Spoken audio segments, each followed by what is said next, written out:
Welcome back from lunch, everyone. My name is Colin Megill. I am from Formidable in Seattle, and I am here in Slovakia thanks to ReactiveConf. They reached out and invited us out and made it happen on I don't know, a month or so. So I'm pleased to be here.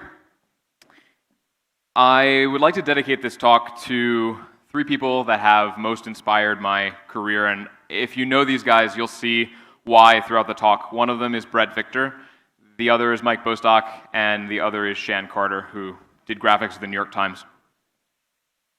So I'm going to give you a quick overview of what we're going to be talking about in the next 30 minutes, and then we're going to dive into demos, and I'm going to show you, and then we're going to talk about the motivations and the reasons why, and what this gets us and what's next. So this was the most dangerous looking idea I could find. I had an idea back in May, and the idea was, well, you know, if you just use React for the data layer and the DOM layer, you really only need D3's math, and you can ditch all the rest of it. And I started talking to some people, and the question was, well, what would you need to do to make that work? I said, oh, you just need to rewrite D3. So that's what we've done. That's what I'm here to talk about today, and not all of it is done. We've taken a number of strides down the path. What I'm showing you today is pretty unstable, so if you use it, it's at your own risk. But we've made advancements in the methodology enough that we know where we're going now, and we're really excited about it. So generally, this is a very exciting idea to me because this is full circle.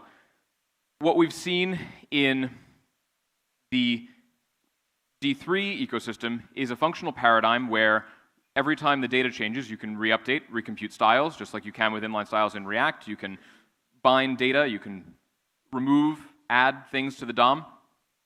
And D3 was a big inspiration. And so now why shouldn't React, which has implemented many of these ideas, come back around and inspire D3 and change some of the core of D3? So to make this work, select all, select, data, enter, exit, update, everything that deals with data binding, everything that deals with keeping the SVG current, and everything that deals with touching the DOM goes away. Kind of like jQuery, D3 replicated a lot of that DOM manipulation code in a functional way. And there were some rewrites needed, so transition, axis, and brush rely on these underlying APIs that D3 exposes to interact with the DOM. So those needed to be rewritten. We've gotten transition and axis. Those are done. Brush is still in progress. D3 really pioneered interactive data visualization on the web. It brought it and made it accessible. How many people in the room have used D3? Yeah, that's probably 75% or more. So the legacy of D3, I think, is multifaceted. I think in one way, it inspired Sebastian in an interview. I believe maybe it was React Europe, talked about being inspired by D3 and having worked a lot with D3.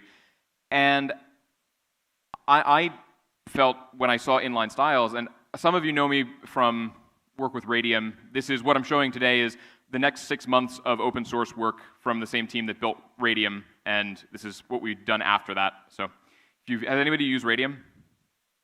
Awesome, yeah, 25% or so, okay, cool. So the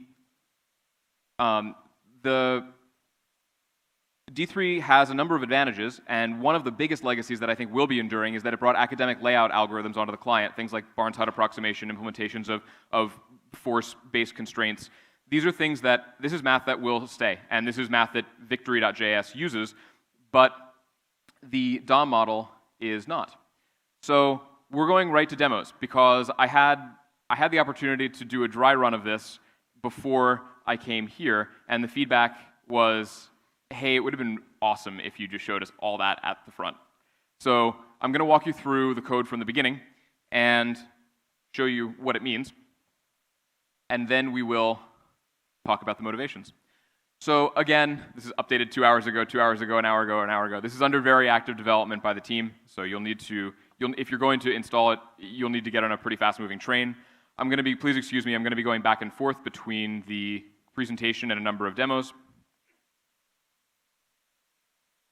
Okay, so here we go. Okay, so this does not look like D3. This is a React component. This is the most minimal implementation I could think of it's a pie chart. You instantiate it using a component. If anyone here has high charts PTSD, I'm intentionally trying to provoke you because obviously if you've seen things like this in the data visualization ecosystem, they're usually not flexible. They are usually declarative. There's a whole bunch of code underneath of this that's a black box, and such is not the case with React. We can manipulate things with props, and we can have full control over the data visualization, even though we're going to go back here to the other one. We can have full control over the data visualization, even though we have high-level control of the API. So where did this come from? You can see here we imported Victory.py from Victory.py. Well, because it's a React component, it's also an npm installable library, which is different from the interactive data visualization ecosystem to date. It's been held in GISs mostly, which don't have a lot of the infrastructure that repos do, and I'll talk a little bit more about that as we go on. So this is the source. I'm going to zoom in and show you just briefly that if you're familiar with D3, you know that D3, you don't have control over your SVG in a declarative way like this. You have to run it through a chain of functions. In Victory, that's no longer true. You have your SVG back, and one of the great advantages of this, and actually this was the motivation behind the whole project, was that it would make it more accessible for designers to get involved. Designers and people who are tasked with making charts that then need to become interactive. Typically, we have to rip out a black box with high charts and then implement something customizable, and that's a pain. So if we can have a high-level API and low-level customization, then we have the best of both worlds.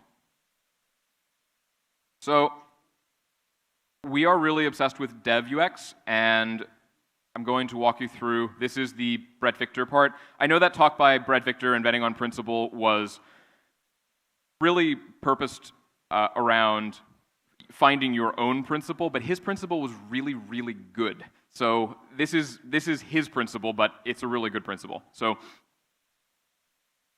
in this case, this is component playground. So this visualization has all of the infrastructure of a fully interactive docs ecosystem. So designers, when they're prototyping interactive data visualizations, can play and generally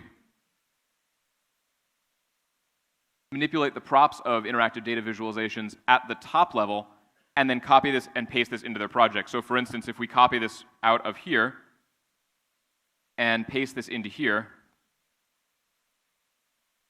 it's still rendering with default data. It has a default prop inside for data if it's not overridden. And then go back to our demo. You can see that we just manipulated the code in context, and then we pasted it into our project afterwards. So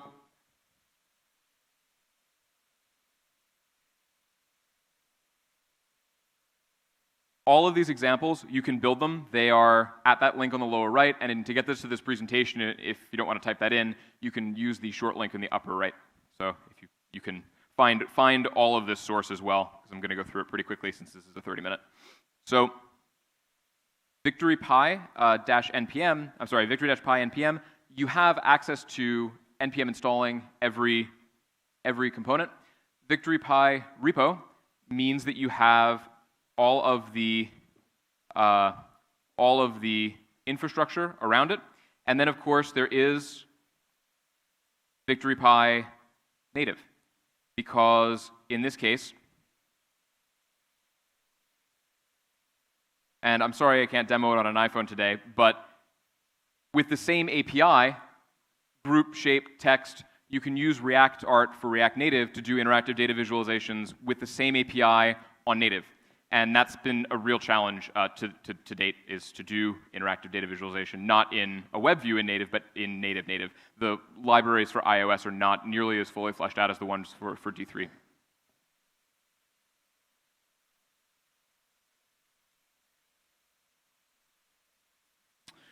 So the next example that I'm going to show you of this API,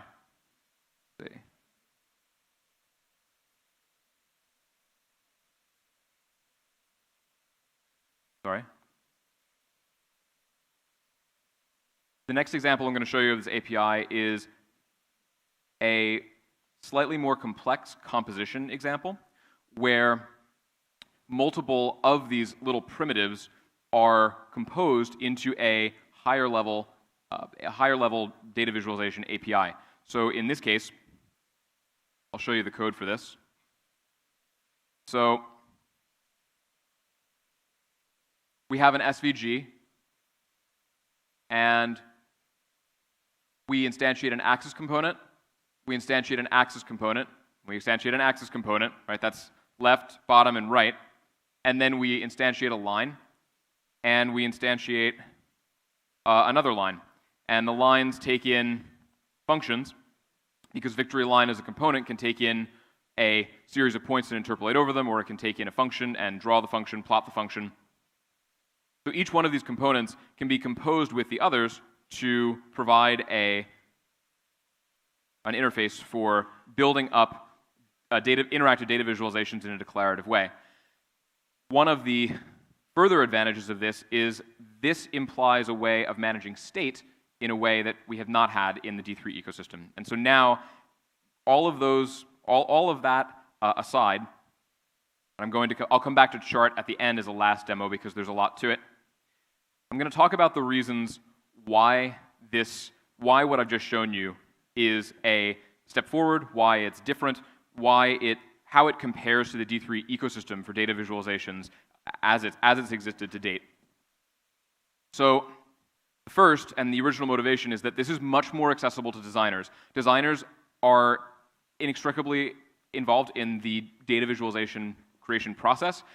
They can copy and paste out of interactive documentation and write into their projects. Not only that, but the interactive docs that I just showed you have a scope, and you can pass fetch into the scope, which means that we'll soon allow people to fetch their own data out of a gist. So for instance, take a gist, put it onto raw git, take that and put that into fetch, take the URL and put it into a fetch polyfill in the interactive docs, fetch your data into the tree map interactive documentation and load it in the browser, and then play around with the colors. And you can hand some code to a designer and allow them to manipulate the interactive data visualization in place. And that's an advantage that it's making it much more declarative for them. But unlike previous iterations of declarative data visualization frameworks, and I can't emphasize this enough, this has been something that has been tried over and over again. Well, we'll just wrap D3 and we'll put in a config object, and then the config object will configure D3, and D3 will run and put some stuff onto the page. That's not what this is. This does not sacrifice low-level control. You still have all of the access to your styles and running styles as functions because you can pass them in at the top level and have them executed in the context down below as they're put onto an element with radium. The next advantage is that SVG is markup. Loops are explicit. So previously in D3, you would have node.append circle.attribute. In Victory, you just have circle radius is 4.5, right? You don't have to construct. You can see above node and below text. See below text. It's just SVG again. You don't have to pass the SVG through a chain of functions, and that syntax made it inaccessible to designers, and it was very difficult for us to get our designers to think inside of this chaining methodology. But this is a flatter kind of syntax because it's just simply SVG. The next thing is that data iteration and data binding in D3 has always been a little bit confusing. Actually, the API, even though I've been using it for years, always still I have to wrap my head around the enter and data. And in Victory, it's simply take an array and map over it and instantiate some SVG. That's it. So .data and .enter become a map over an array that returns some SVG that gets put under the DOM. Nothing more to it. Why that's possible, of course, is that React is keeping track of the component lifecycle and all of the data binding that D3 was. Composability is something that D3 had. It was you could take a bit of SVG that was constructed in chaining and put it into your JS file, and you would be composing the data visualization out of these chained functions. But I think that there's a nice Lego-like web component-y kind of syntax in Victory, in that you have React components which are able to be stacked on linearly, and you can pass props into them, and you can manage the state from a parent component. And that's something that we've used already to great effect. Of course, you also, because it's React, get radium, and you can use your styles as data, and you can swap out themes for data visualizations as objects and pass those around asynchronously, whatever you would do with an object. You can also, there's a top-level API that we're exposing. We're working on the syntax for this right now, but basically, you can pass in, has anyone, well, okay, if you've used D3, you've seen the Lambda syntax, where you do attr, or you do .style, and then you pass in an anonymous function, and that's called with every instance of the data. So you don't lose that power with this, because this is a little bit of magic. This is one of the little bits of magic in the API for Victory, that when you're writing a Victory component, you'll have to take into account that you'll have to execute the styles in the context by passing in this.props to them. And that's something that will be documented later on, so you don't have to worry too much about it. But basically, you have all of the expressive power of using the logic of JS with styles that you did with D3. You don't lose composability, and you don't lose functional styles. In D3, state management was kind of a punt, because this isn't necessarily bad. It's simply a statement that, well, you're going to do it in your app how you're going to do it, so I'm not going to spend a bunch of time on it. And nothing makes it really, let's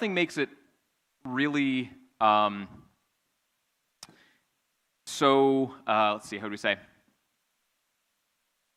This is mutating the data, popping children on and off of the original data structure to manage state as things change. And the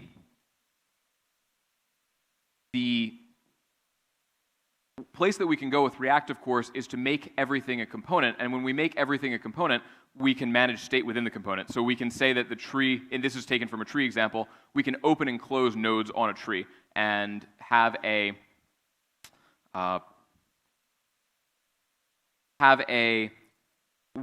way of using the React component lifecycle where the state is managed by the component rather than managed in a random place in the app or just outside of data visualization. It means we can share code and publish components that have state in them. We can publish a collapsible tree to NPM, and that collapsible tree is reusable by other developers or anyone, and because it has a props-based syntax, and it's not going to leak into the rest of the code where this might mutate your data. The next thing that you get is that you get repo infrastructure. Previously in D3, there is an emphasis on GIS, and I think that repos are a much better abstraction for data visualizations, because every data visualization has issues, you can fork it, you can file PRs against it, and that means that data visualizations can be improved and added to. There is a wonderful example of, I think, the problem in the gist ecosystem, in that when someone adds a feature, they effectively add a feature as a gist, and then that doesn't get found. There's a discovery problem in gist because the gist proliferates, so there isn't a centralization of all of the data visualization features for line chart, say. There's a very interesting feature in one of the components where you have Voronoi in back of a... I'll show you. Hold on.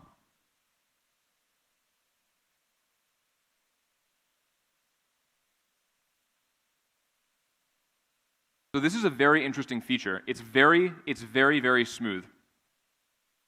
And the reason that the hover is so smooth is that this is backed by a Voronoi that is capturing the hover events. So this is a feature that will not be captured in almost any other line graph, but it's an excellent feature for hovering. Glitchy hovering over lines is something that plagues almost every interactive data visualization. So why wouldn't we want to have that as an option on a line graph that we could just simply turn on or off, smooth hovering? It's a nice feature. And if we have repos and PRs, then we can improve the data visualization ecosystem collectively, and that's something that is lacking now, I think, in the ecosystem as a whole.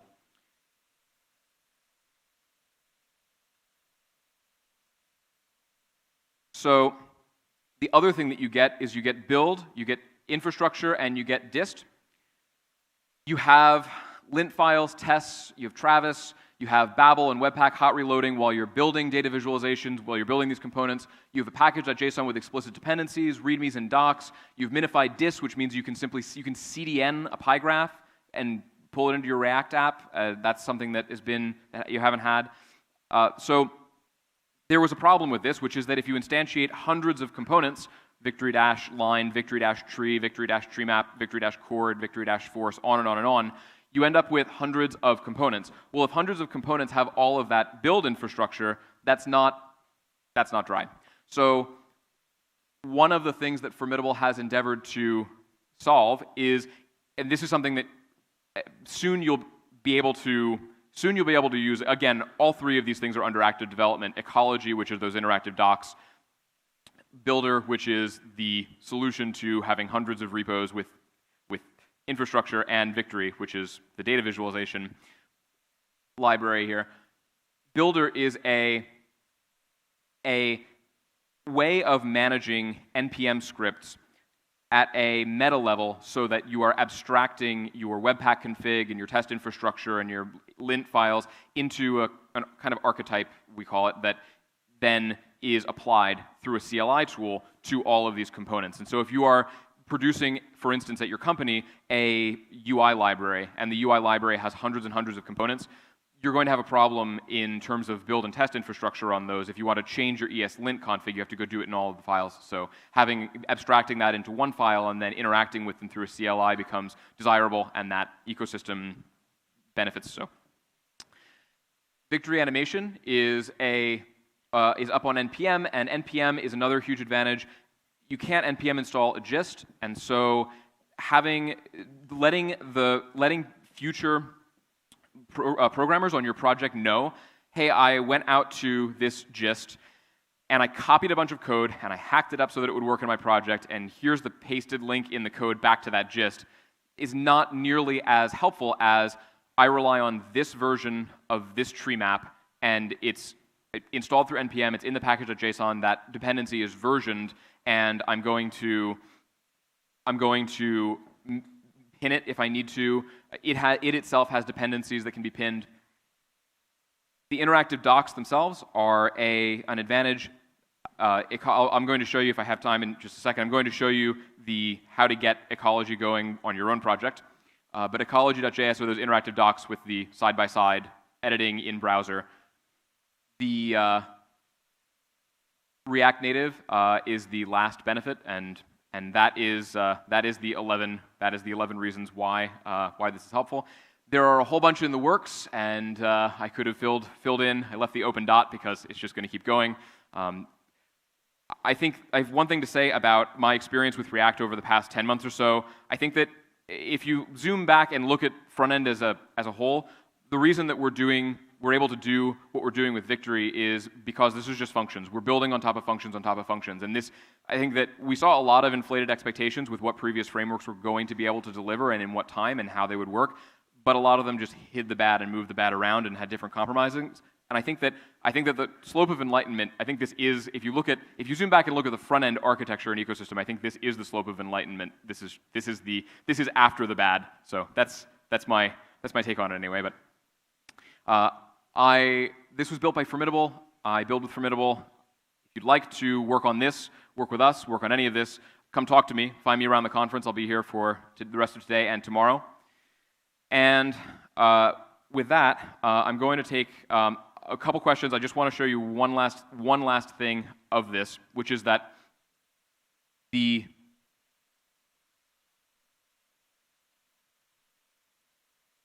here we go. So chart is a component of components, and you can use chart to basically take care of the scatter, line, bar, the problems in data visualization that are repeating themselves on a daily basis, and you don't want to have to create custom solutions every time. But the all other benefit of it is that if you look at the demos for this is in demos for Victory-chart, there's also a number of wonderful examples of how to compose Victory blocks together to Victory components together to create interactive data visualizations. So, okay, let's look at Voronoi, and okay, I will stop there. There's basically 3 independent things that I wanted to talk to you about, and we got through it. We have 54 seconds, sorry. So I'll take like a couple questions really quick if there are any, and do you want to flip the screen up and I'll answer the ones at the top? Okay, how do you handle interactivity like events? Great question. So, great. So d3.mouseMove is going to be if you want to add a click handler, that click handler will have to be put in as a prop. So it's handled at the top level, and anything that you want to apply an event to, you'll have to probably right now. Okay, like right now or later. Right now, you would have to fork it. Soon, the API will expand enough that we'll have handled this. But basically, the more custom that you need it, the easier it will be to simply for you to simply fork it. But then you're starting from an existing project and repo. So let's see. The next thing: how does wrapping D3 inside of React affect? Okay, performance. Great. So we profiled React animation, and we profiled this, and we ran a bunch of functions. We profiled all the functions, and we profiled the DOM, and the bottleneck was all together now. Yeah, the DOM. Yeah. So yeah. So adding a bunch of stuff on top. Yes, it does affect things. Done. You can finish your sentence. Okay. Sorry. So let's see. How does wrapping performance? Performance, the bottleneck is not React. The bottleneck is the DOM. Okay, fantastic. Thank you so much. Good. Thanks. Thank you, Colin.